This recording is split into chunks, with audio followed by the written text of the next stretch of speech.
Hey lady, this ain't Call of Duty. 3 shots, 3 bullseyes, 1 impossible target. The contractors stopped laughing. Then her sleeve slipped a barcode tattoo. QG 73142. General Mason Rourke froze. He'd signed that number 3 years ago. Killed in action. Unrecoverable remains. But ghosts don't breathe. Ghosts don't reload. And ghosts don't look you in the eye.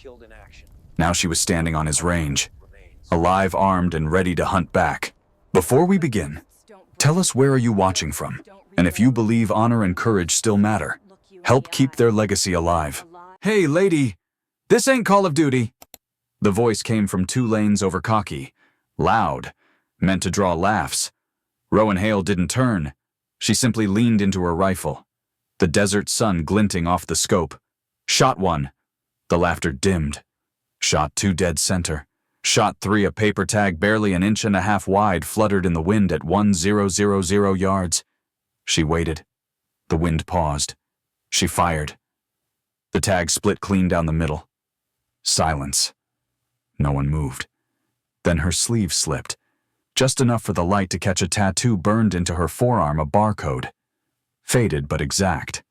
Under it, a string of numbers, QG 73142. Behind the glass of the range office, General Mason Rourke froze. That number had been stamped on a classified file 3 years ago. He'd signed the report himself, killed in action. Now it was standing on his range, breathing. Carr Ridge Range sat along the edge of the Huachuca Mountains, a quiet stretch of wind-cut gravel and sage. A wooden sign at the entrance read, "Know your limits before you aim." Rowan had painted it herself. Most who came here saw only a private facility run by a retired marksmanship coach, a place for training, testing, or bragging rights. No one asked who really owned it. At 9:30 sharp, a black SUV rolled in through the gate. 2 men stepped out, contractors, the kind who wore confidence like armor, their shirts tight, their boots spotless, their humor cheap. "Nice setup," one said, scanning the lot. "Bet she built this for her YouTube channel." The other laughed. "Probably does TikTok tutorials how to shoot like a SEAL." Rowan heard every word, but her breathing never changed. She adjusted her cheek rest by half an inch. Wind from the south. Mirage thickening. Perfect moment to make a point. "Hope she keeps the safety on," one of them added. "Wouldn't want another PTSD souvenir shot." That one got a chuckle. But not for long. Rowan's finger brushed the trigger. One sharp crack split the quiet. The steel gong at 900 yards rang like a bell in church. Second shot, same sound. No echo, one hole. The contractors blinked, trying to spot movement downrange. Rowan didn't look their way. She was already adjusting for the crosswind. Third shot, the tag split. Half drifted left, half vanished into the dirt. The laughter died completely. That's when Rourke pushed open the office door. Boots met gravel. The air changed. He hadn't come for her. He was here to inspect Carr Ridge, to decide whether it would qualify for the new civilian precision training program. The Army wanted a fast, local option for long-range recruits before the readiness review next month. But the name Rowan Hale wasn't supposed to exist anymore. According to his files, she died in a crash outside Kandahar aircraft failure. Unrecoverable remains. He'd watched the footage, read the report, closed the folder. Now she was here, real, alive, and holding the same calm he remembered from those impossible Overwatch missions. Rourke stopped 10 feet behind her. Rowan reloaded like she hadn't noticed, but she had. "Captain Hale," he said quietly. She didn't turn. "That rank died with the mission." "Sir." The title "sir" landed like a warning, not respect. Rourke's throat tightened. "Then what should I call you, Rowan's Fine?" She pulled the bolt back, locked it open, and placed the rifle on safe. The contractors exchanged looks, confused. They had no idea what they were standing inside a reunion written in classified ink. The general of Fort Huachuca and a ghost who was never supposed to breathe again. Rowan finally stood. Her eyes were clear, steady, unreadable. "Range is open. Gentlemen," she said, "try not to shoot the mountain." The joke fell flat. Rourke stayed silent, studying the barcode again. QG 73,142. Not the number he'd buried. Something in his chest went cold. He'd seen that same sequence once before, in a report stamped Top Secret Quarry Ghost. 9 operators, 8 confirmed dead, 1 unknown. Now, standing under the Arizona sun, the unknown had a face, and she was looking straight at him. He wanted to speak, to ask how, why. Anything but his voice refused to move. Rowan picked up a cloth, wiped her rifle, and said without turning, "If you came to inspect my range, General, I charge by the hour." Her tone was steady, almost casual, but the words carried weight, the kind you only hear from someone who's already survived the silence after betrayal. Rourke exhaled once, slow. He wasn't looking at a trainer or a veteran. He was looking at unfinished business, wearing a calm smile. For the first time that morning, the range felt colder than the mountain wind. The range fell silent again, except for the wind. Rourke stood a few feet away, the gravel crunching under his boots. He didn't know if he was walking toward her or toward something he'd buried too deep to face. Rowan stayed at the bench, eyes on the scope, cleaning the barrel like she hadn't just broken the laws of memory. Her calm was surgical, practiced in a life where emotion got you killed. 3 years, Rourke said finally. "We thought you burned with the chopper." "I did," she said, tone flat, just not enough. She tightened the bolt, checked the chamber, and kept moving. Every click sounded like punctuation to a report no one wanted to reread. He took a step closer. "What happened that day?" Rowan's hand paused mid-wipe. "Radio static. Smoke. Orders changed." Rourke frowned. Changed how she looked up. Meeting his eyes, extraction was canceled. "I heard it myself." Then she spoke the words that had never left her head. "Asset compromised. Do not extract. Repeat. Do not extract." A flash of that moment played behind her eyes, sand whipping across the canyon floor, the sky red with fire, the helicopter pulling away. 13 hours she'd waited, watching the horizon, holding a rifle for ghosts that would never come. When the sun rose, the comms went dead. So did the name Captain Rowan Hale. Rourke's face went pale. "I never saw that transmission." "Of course not," she said. "They scrubbed it before it reached your desk." He stared at her like he was seeing the outline of his own guilt. "You think it was deliberate, I don't think." "General," she said quietly. "I know." She reached into her range bag and pulled out an old laminated tag burned around the edges. Half melted, the letters barely legible, QG 73,142. This was what they didn't erase. She said, "The rest, they buried under paperwork." Rourke swallowed hard. Someone wanted Quarry Ghost gone. Rowan nodded. "All 9 operators. Mission failure made us expendable." Her voice didn't crack, but her knuckles went white against the metal bench. He exhaled slowly. 8 bodies were recovered. 8, she said, eyes narrowing, and 1 lie. Her gaze locked on him. "Yours." Rourke felt the hit like recoil. "I signed what came through official channels." He said, "You know how it works." Rowan shook her head. "That's exactly the problem. For a long time." Neither spoke. Wind moved across the gravel like a whisper between them. Then Rourke reached into his jacket and pulled out a slim black folder stamped "Classified." "I've been digging," he said. "Your crash logs were edited 48 hours after the operation." He flipped the folder open, photos of wreckage, timestamps, cross-out signatures. The last page carried a familiar code, QG 73,141. Rowan frowned. "That's not my ID." "I know," Rourke said. "That's the number they buried. Yours was the next in sequence." "1 digit off," she murmured. "That's how they erased me." Rourke nodded grimly. "Someone inside command authorized it. I don't know who yet." Rowan's expression hardened. "Find out. I intend to."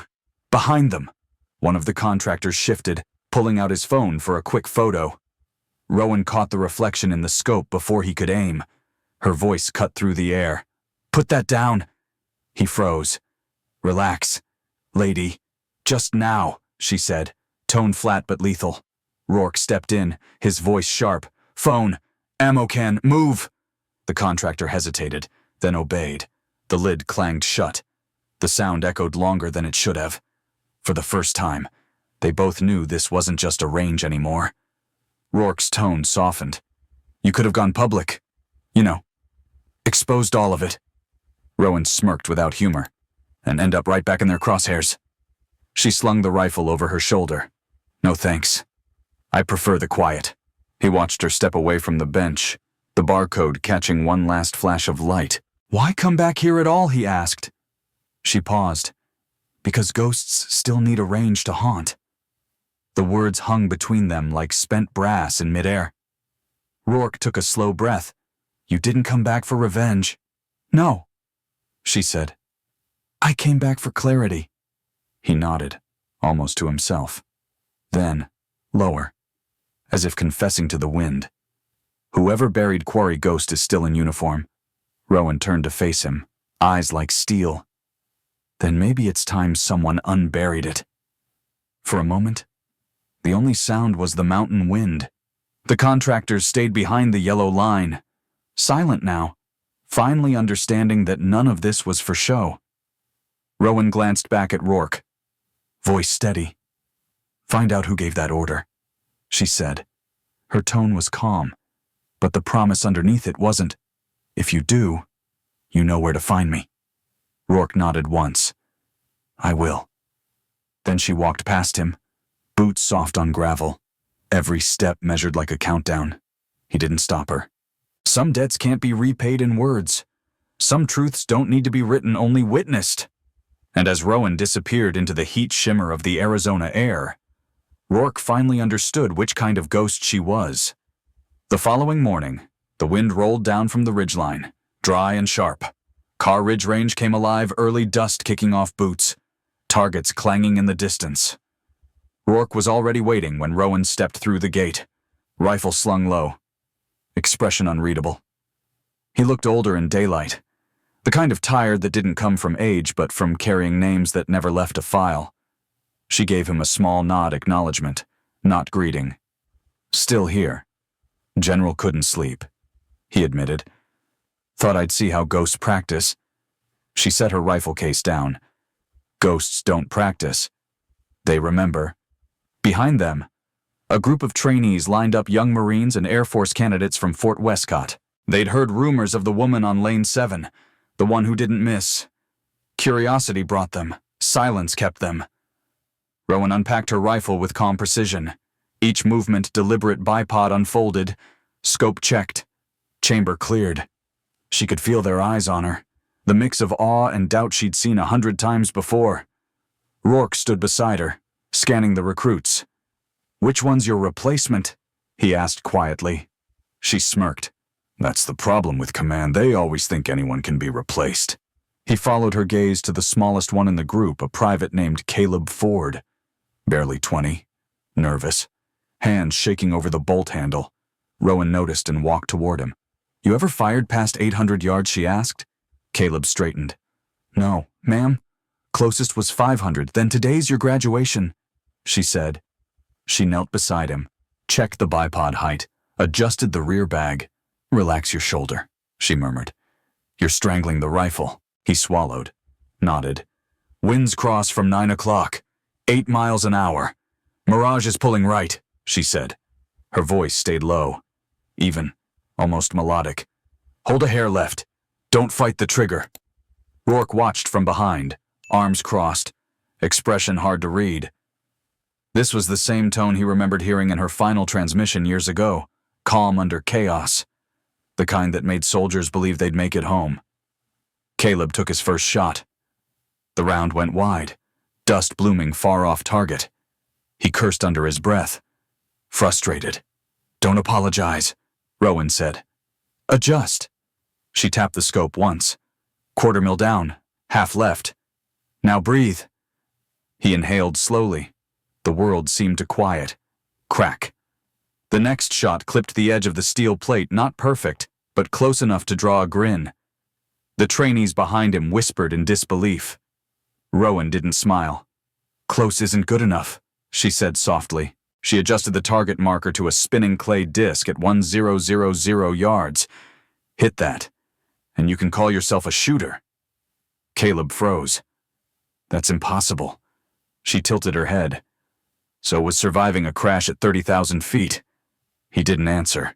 He just set his cheek back to the stock. The crosswind shifted. Dust swirled. Rowan crouched beside him again, voice steady. "Don't force it. Let the rifle breathe through you." Time slowed.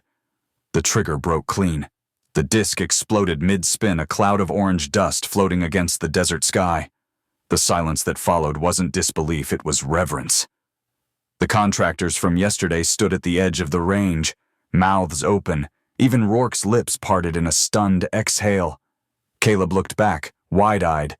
"How did you—" "You listened," Rowan said. "That's all shooting is. Listening to distance." Rourke stepped forward, clapping once. "That's not training," he said quietly. "That's resurrection." Rowan finally smiled. "Faint but real. Everyone deserves one." The young Marines gathered around, adrenaline buzzing in the air. Rowan handed the rifle back to Caleb. "Clean it. You break it down.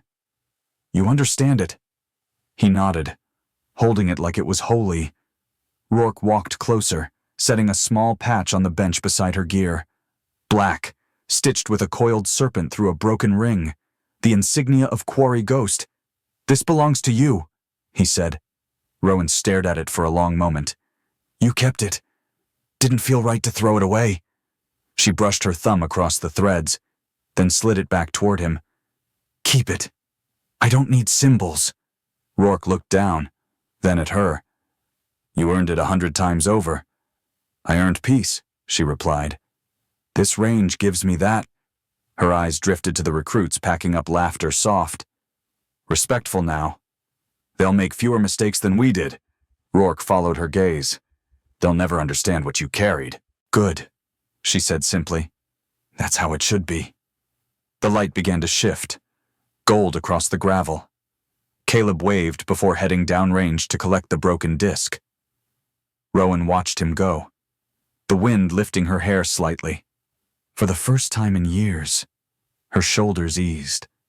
The sound of gunfire faded behind her, replaced by something quieter, steadier. Not battle, not duty, just purpose. Rourke stood beside her in silence. He didn't salute, didn't thank her. He just said, "You never stopped being one of us." She looked at him, calm and final. "I stopped being useful to someone else's version of us," she said, then turned toward the fading light, already walking back to Lane 7. And as the echo of her steps faded into the wind, Rourke knew this was no longer about ghosts or guilt. It was about what survived after both. A week passed before anyone dared to speak her name aloud. Car Ridge Range had changed not in appearance, but in rhythm. Conversations grew quieter, and laughter, when it happened, carried an odd respect behind it. The contractors who once mocked her never came back. Word traveled sideways, the way it always does among soldiers. Someone from Fort Westcott told a friend at Quantico, who told a cousin in the Guard, "If you ever train at Car Ridge," the rumor said, "be quiet. Watch Lane 7. There's someone there who doesn't miss and doesn't need to explain why."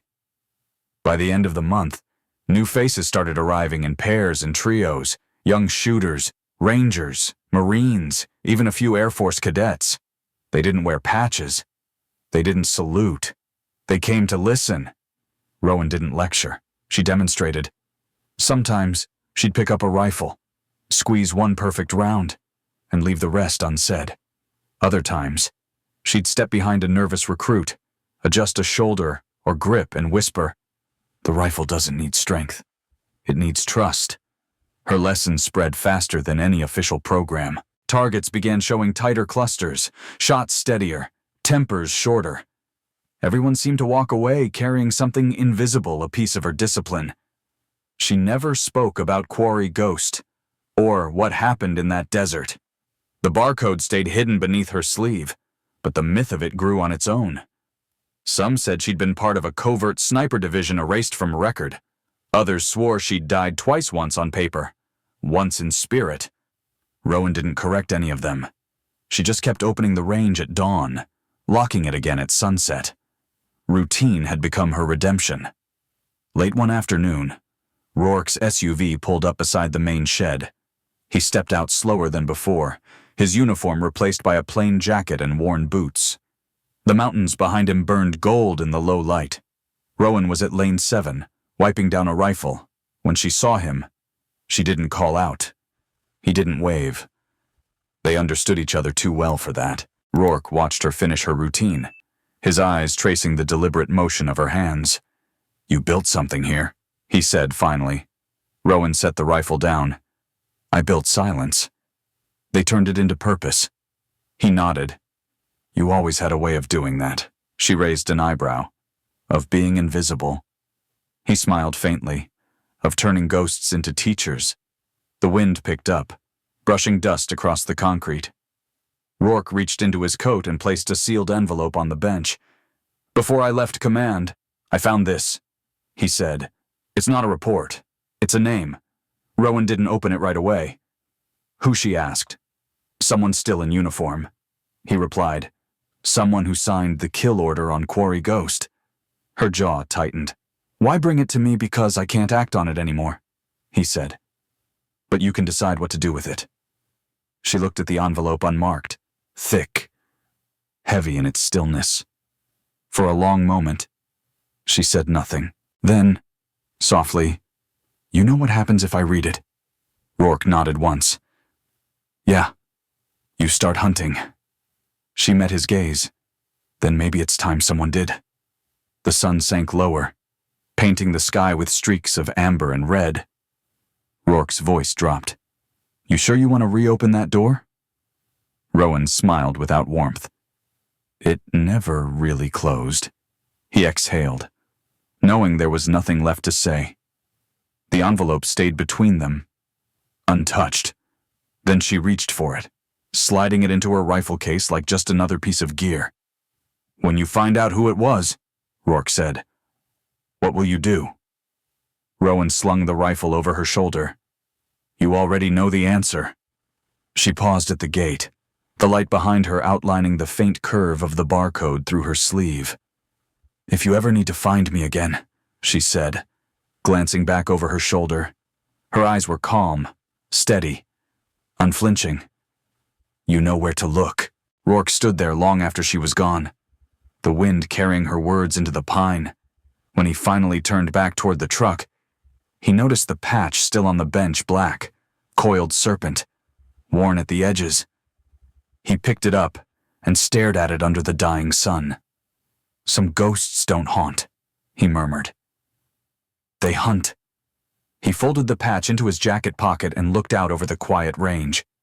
Somewhere beyond the ridge, a single shot cracked through the silence, sharp. Perfect. Final. Then nothing. Only the whisper of wind and the faint metallic echo that hung in the air like memory. And for the first time in years, Mason Rourke smiled, not in pride, not in grief, but in understanding, because the world still needed its ghosts, and Rowan Hale had just decided to become one again. If you enjoyed the story, consider sending a super chat to help bring more stories like this. Now, click on the video on the screen to hear another story that's just as powerful and captivating, with courage, sacrifice, and a choice that will leave you questioning everything you thought you knew about duty and justice.